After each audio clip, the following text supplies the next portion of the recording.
Let's return to our main story because the World Food Programme has paused life-saving food deliveries to northern Gaza, saying aid convoys have endured complete chaos and violence due to the collapse in civil order.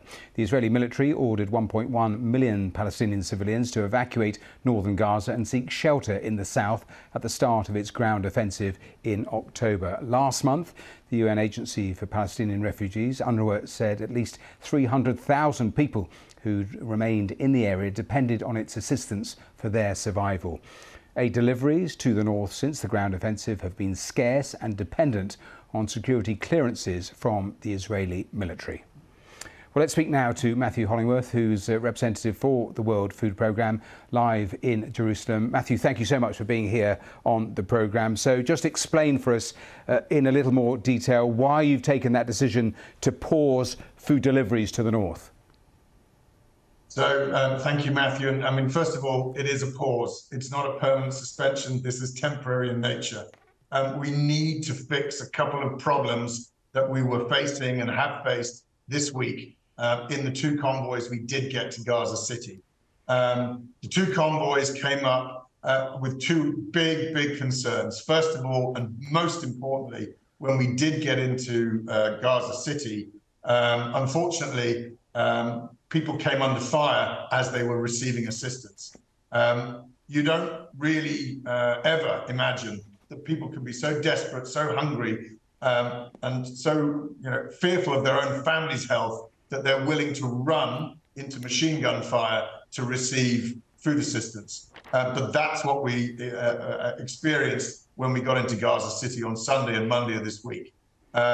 Second of all, as you rightly said, we also came up against some very serious insecurity issues just getting into Gaza City because of the breakdown in law and order, which is down to desperation. It's down to hopelessness, needs not being met outside of Gaza City as well. So those two concerns married together, worrying about the people we're there to serve, making sure that we're doing no harm by providing them assistance, and trying to get that safety assurance that when people are going to be supported, they're not going to come under fire. That's our primary concern. And second of all, yes, making sure that our Gazan truck drivers, our Gazan staff, our international staff who are going in are also not coming under fire when they're providing life-saving aid.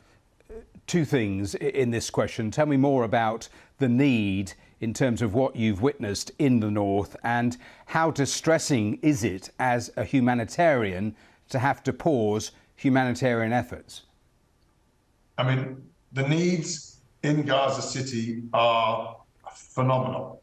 I spent 4 or 5 hours, traveled all around the city, met with lots of people. They are desperate. People were able to live off some stocks that were still in the basements of buildings, in the basements of shops. But unfortunately, that is no longer possible. People were able in the past to get hold of essentially chaff.